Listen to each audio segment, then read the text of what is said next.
The Christmas lights twinkled outside our suburban Chicago home, casting a warm glow through the frost-covered windows. I stood in the doorway of our master bedroom, watching my wife Linda prepare for her company Christmas party. Something felt off, but I couldn't quite put my finger on it. "How do I look?"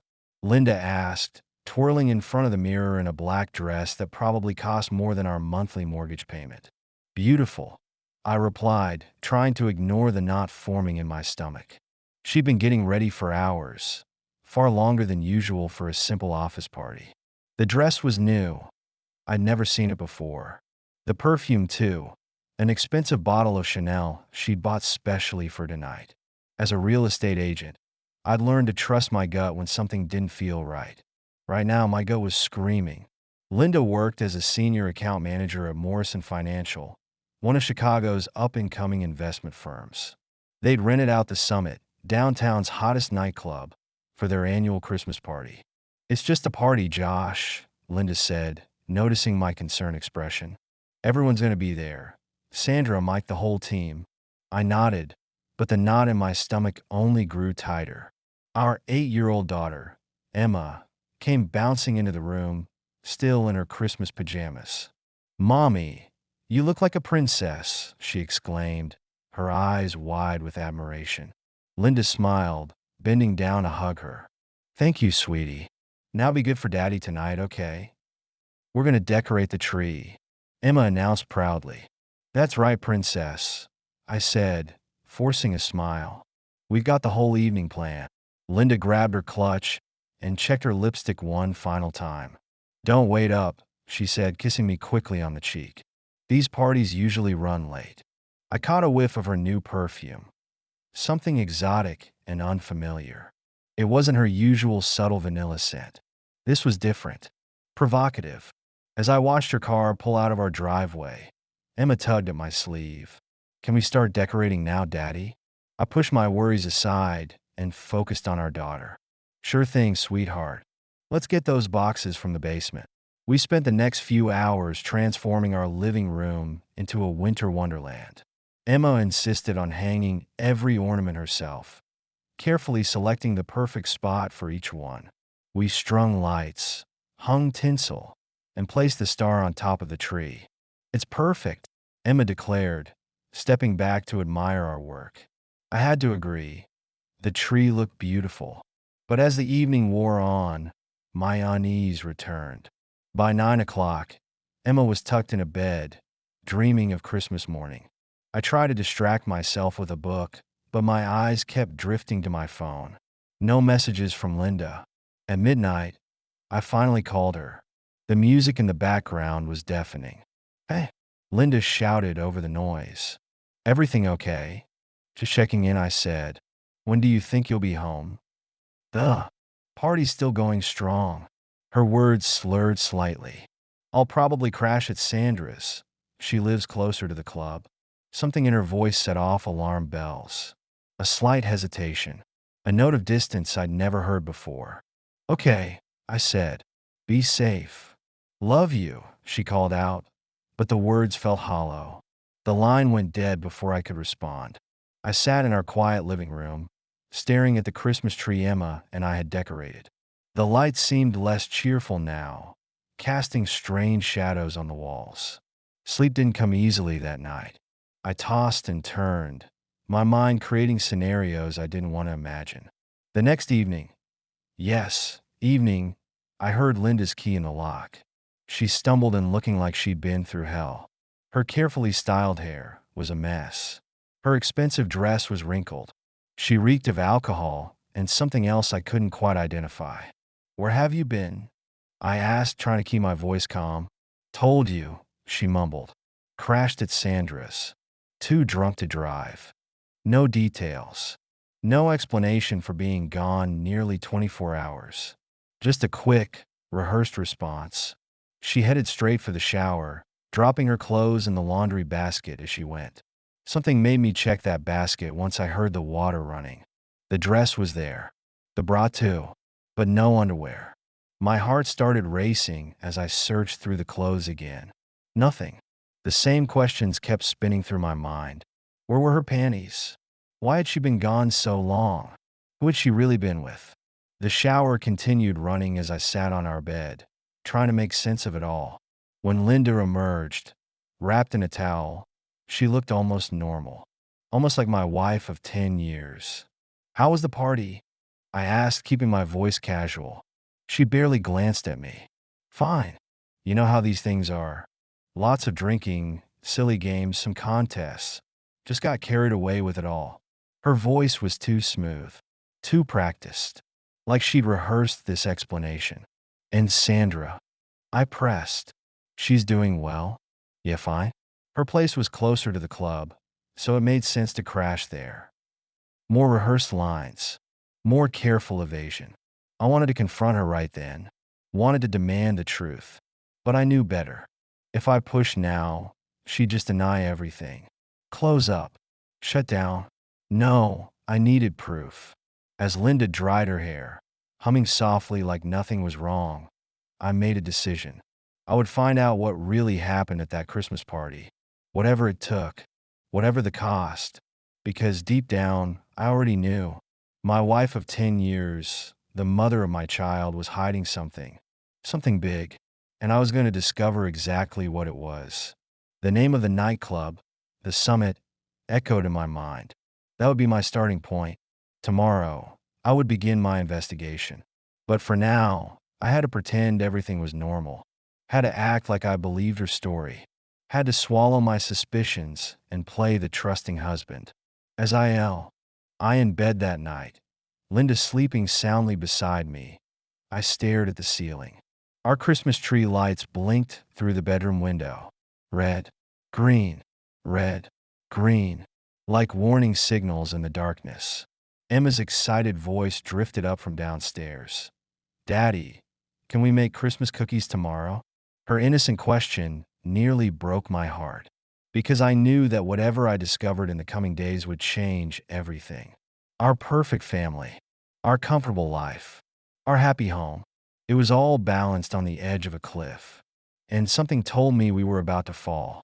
The Summit nightclub looked different in the daylight, less glamorous, more worn around the edges. I parked my BMW across the street, watching the morning cleaning crew shuffle in through the service entrance. My real estate badge felt heavy in my pocket, my cover story for being here. Inside, the club smelled of stale beer and cleaning products. Can I help you? A tired-looking manager approached, clipboard in hand. I flashed my most professional smile. Josh Parker, Midwest Prime Properties, I said, offering my business card. We've got a client interested in similar venues in the area. The manager looked skeptical, but agreed to show me around. That's when I saw them, security cameras everywhere. In the corners, above the bar, covering the dance floor. My heart started racing. If those cameras had been running during the Christmas party, your security system seems comprehensive, I commented casually. Has to be, the manager shrugged. Insurance requirements. After the tour, I headed back to my car, mind spinning with possibilities. That's when fate stepped in. I literally bumped into him in the parking lot. Watch where you're going, a familiar voice barked. I looked up and froze. Tommy? Tommy Martinez. His annoyed expression transformed into surprise. Josh? Holy shit, man. Tommy had been my best friend in college. We'd lost touch after graduation. Life had taken us in different directions. Now here he was, looking tired and worn, but still unmistakably Tommy. You work here? I asked, trying to hide my excitement. He nodded, running a hand through his graying hair. Yeah, maintenance manager. Not exactly what I planned, but he trailed off, embarrassment clear in his voice. Listen, I said, got time for coffee? 20 minutes later, we sat in a nearby diner. Tommy stirred his coffee absently, telling me about his mom's cancer, about the medical bills that drained his savings, about taking any job he could find. It's not great, he admitted, but it pays the bills. I took a deep breath. Tommy, I need your help. His eyes narrowed slightly. What kind of help? I told him everything. About Linda, the Christmas party, malacia suspicions. The cameras. Tommy's face grew serious as I spoke. Josh, man, I can't. I pulled out an envelope. 500 now. 700 when you get me the footage. His hands twitched but didn't reach FO. Are the money. It's not just about cash, he said. I could lose my job. What if I could help you get a better one? Tommy looked up sharply.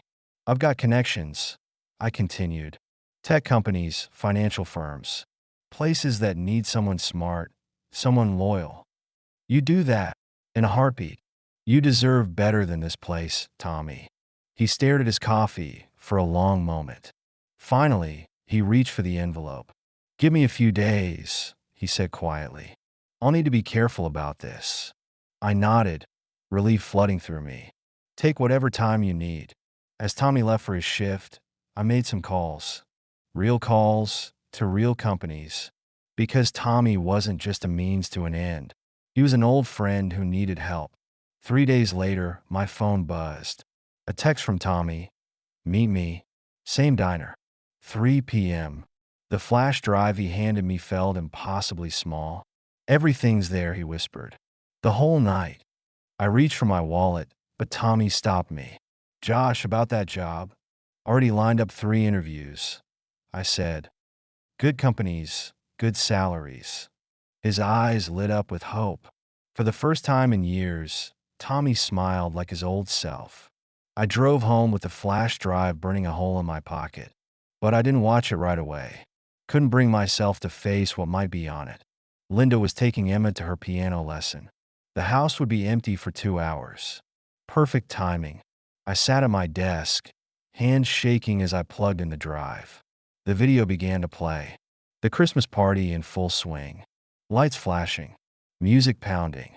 And there was Linda, my wife, dancing, drinking, laughing. At first, everything seemed normal. Then I saw him, the first man, tall, dark-haired, watching Linda from across the room. She noticed him too. Their eyes met. And that's when everything changed. The footage showed what my heart had feared, what my gut had known all along. Linda wasn't just dancing anymore. She was hunting, and she had found her prey.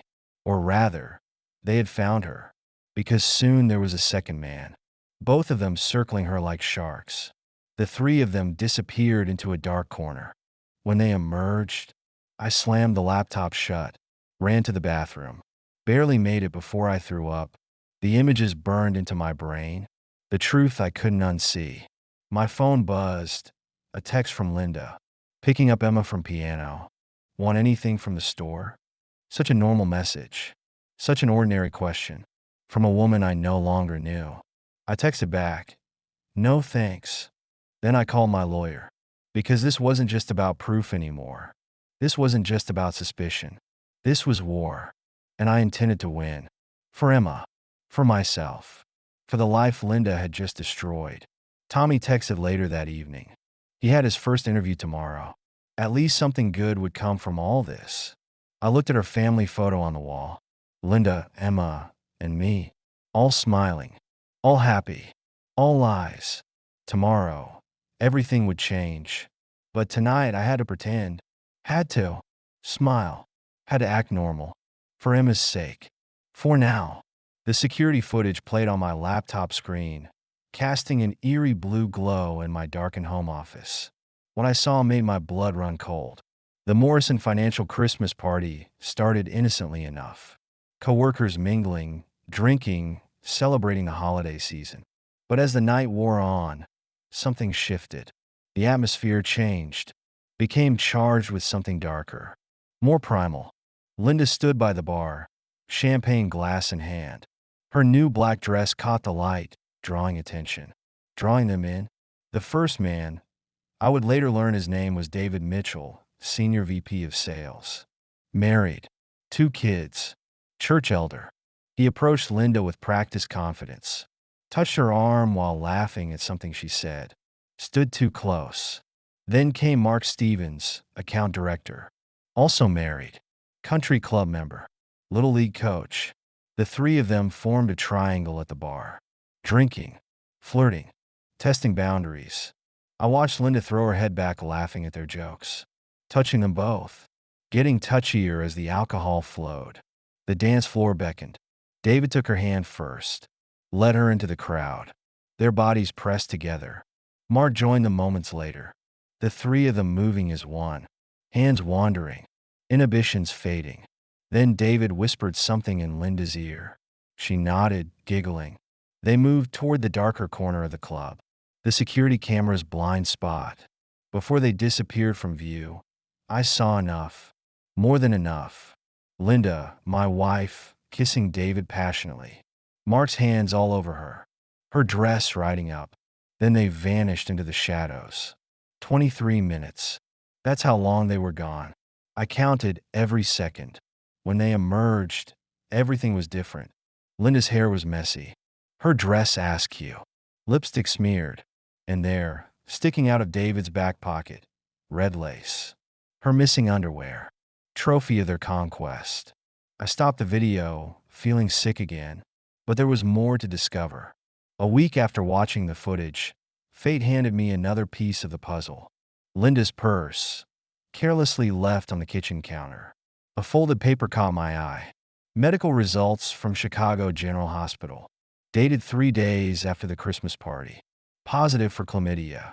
My hands shook as I photographed the report. Put it back exactly where I found it. She hadn't told me, hadn't warned me, hadn't cared enough to protect me. I made an appointment with my doctor immediately. Got tested for everything. Waited anxiously for results. Clean, thankfully. But the betrayal cut deeper now. It wasn't just infidelity anymore. It was reckless endangerment, complete disregard for my health, for our marriage, for everything we'd built together. That night, I couldn't look at her, couldn't stand to be in the same room. Is everything okay? Linda asked, noticing my distance. The concern in her voice seemed genuine. That was the worst part. Her ABI footage. Watched her face change. First confusion, then shock, finally rage. That bastard, she whispered, hands shaking. But there was more. I showed her the medical records, the STD test results, her perfect husband's perfect crime. Catherine's composure cracked.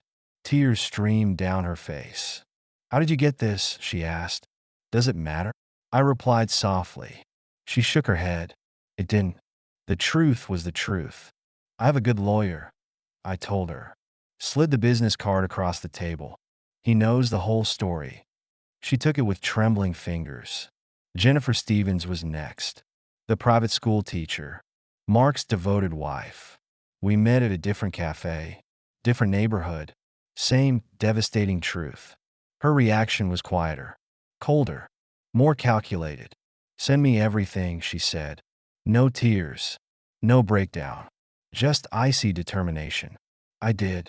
Every photo, every video frame, every medical record. Both women filed for divorce the same week. The scandal hit both families like a bomb. David and Mark never saw it coming. Their perfect lives exploded. Their reputations destroyed. Their marriages over. But David couldn't handle it. Couldn't accept his fate. He started drinking. Started following me. I noticed his car one evening, parked across from my house, waiting. When I walked to my car, he approached, stumbling, angry, desperate. You ruined my life, he slurred. Took a wild swing at me. Big mistake. 10 years of boxing at Murphy's gym hadn't been just for exercise. I stepped aside easily. His momentum carried him forward. One clean right hook. That's all it took. David Mitchell, Senior VP of Sales, lay sprawled on my driveway, knocked out cold. I called the police, reported it drunk and disorderly. Asked them to make sure he got home safely. No charges pressed. No revenge needed. He'd punished himself enough. Mark was smarter. He disappeared, moved to California, started over. But his reputation followed him. The internet never forgets. Meanwhile, Tommy's life was turning around. 3 job interviews, 3 offers. He took the best one.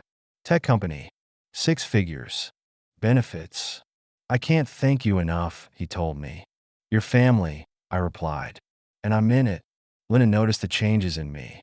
The quiet confidence, the calm determination. She grew nervous, started asking questions. Is everything okay? You seem different. What's going on? I just smiled, waited. The divorce papers were ready, sitting in my briefcase, waiting for the perfect moment. That moment came on a Tuesday evening. Emma was at her grandmother's. Linda had just come home from work. I sat at the kitchen table, divorce papers neatly arranged. What's this? She asked, picking them up, reading, going pale. I know everything, I said quietly. The Christmas party, David and Mark, the STD, everything. She tried to speak, tried to explain, tried to lie. I held up my hand. Save it. Push the papers closer. Sign them, or everyone finds out. Your family, you, our friends, your co-workers, everyone. Linda's hand shook. Tears fell. Josh, please. Sign. She did. One signature after another, destroying our marriage. Just like she had. Only this time, it was official. When she finished, I stood up. I'll have my lawyer file these tomorrow. Emma stays with me. You can visit. Supervised. Until the court decides otherwise. Linda broke down completely. Sobbing. Begging. Promising to change. Too late. Far too late. I walked away. Left her crying at the kitchen table. Just like she'd left me broken that Christmas night. Karma had come full circle. The next day, my lawyer filed everything. The evidence was overwhelming. Linda didn't contest anything. Couldn't. The footage, the medical records, the photos. Too much truth to deny. The divorce was fast, clean, final. I got primary custody of Emma, most of our assets, the house. Justice served, but revenge didn't taste as sweet as I'd imagined. Didn't fill the void, didn't heal the pain. That would take time, and something else, something I hadn't expected to find. Not yet, but that's another story, a better one, a story of healing, of second chances, of new beginnings. But first, I had to close this chapter, had to let go, had to move forward. For Emma, for myself, for the future waiting ahead. The revenge was complete. The truth had won. Now it was time to live again. 6 months after the divorce, Tommy invited me to his birthday party, a small gathering at his new downtown condo. Quite different from the dingy nightclub where we'd reconnected. Nice place, I said, taking in a view of Lake Michigan. Nice life, Tommy corrected, grinning. Thanks to you. His new tech job had transformed him. Gone was the tired, worn-down maintenance manager. In his place stood a confident IT director. Success suited him. Josh, come meet someone, Tommy called. He was standing with a woman I hadn't noticed before. Tall, elegant, beautiful. This is Sarah, Tommy said. She's a pediatrician at Chicago Children's. Her smile lit up the room. The famous Josh, she said. Tommy's told me all about you. Don't believe everything you hear. I laughed. But there was something about her. Something genuine. Real. We talked for hours that night. About everything. Nothing. Life. Work. Dreams. She loved children. Had a way of talking about her patients that showed her passion. Her care. When I mentioned Emma, her eyes softened. How's she handling everything? Sarah asked. No yet, just concern. Better than expected. I admitted. Kids are resilient, but they need support. She understood. Really understood. We exchanged numbers before I left. For coffee sometime, she suggested. I'd like that, I replied. And I meant it. The first coffee date turned into dinner. Dinner turned into movies. Movies turned into weekends together. Sarah was different from Linda in every way. Honest, direct, real. She had her own life, her own career, her own dreams. But she wanted to share them, not hide them. The first time she met Emma was unplanned. We were having lunch at Navy Pier. Emma spotted us from her dance class nearby. Daddy, she called out, running over. I tensed, worried about the awkward introduction. But Sarah handled it perfectly. You must be Emma, she smiled. Your dad talks about you all the time. They bonded over ice cream, talked about dance, books, school. By the end, Emma was chattering away like they were old friends. I like her, Emma declared later. Simple, honest, like only children can be. Linda noticed the changes in me. During custody exchanges, parent-teacher conferences. You seem happy, she said once, almost surprised. I am, I replied. No anger anymore, just truth. She'd moved to a smaller apartment, started therapy, tried to rebuild her relationship with Emma. I didn't stand in the way. Emma needed her mother, even if that mother had made mistakes. Tommy and his tech company thrived. He met someone too, a software engineer named Rachel. They got engaged 6 months later. Asked me to be best man. Life moved forward, healed, changed. 1 year after the divorce, I took Sarah to dinner. Same cafe where I'd first exposed the truth to Catherine Mitchell. Different memories now, better ones. Why here? Sarah asked. To replace old memories with new ones, I said. She understood. She always did. The ring in my pocket felt heavy. Important, right? Sarah, I started, but she already knew. Tears in her eyes, smile on her face. Yes, she said, before I could even ask. We got married in spring. Small ceremony. Close friends. Family. Emma was the flower girl. Tommy was my best man. Everything felt right. Natural. Like life had led us here. To this moment. This beginning. Linda came to the reception. Brought Emma's favorite cookies. Congratulated us sincerely. No bitterness. No anger. Just acceptance. Growth. Change. Sarah's pediatric practice grew. She opened her own clinic, specialized in helping children from divorced families, understanding their struggles, their fears, their hopes. Emma flourished. Dance competitions, honor roll, happy, balanced, loved. My real estate business expanded. New offices, more agents. Success built on honesty, trust, integrity. Tommy and Rachel had twins. Asked us to be godparents. Family growing, changing, healing. 2 years after our wedding, Sarah told me she was pregnant. Emma would be a big sister. Family expanding again. Different this time. Better. Stronger. Looking back, the Christmas parties seemed distant. Like another life. Another person. The pain had faded. Not forgotten. But healed. Transformed. Into wisdom. Understanding. Growth. Life doesn't always go as planned. Sometimes it breaks. Shatters. But from those pieces, we build something new. Something stronger. Something real. That's what I learned. That's what I gained. Not just revenge. Not just justice. But redemption. Renewal. Hope. And in the end, that's worth more than a new eventi, than any victory, than any pain. Life goes on. Love returns. Hope endures. And sometimes, just sometimes, what breaks us makes us stronger, makes us better, makes us whole again. The end.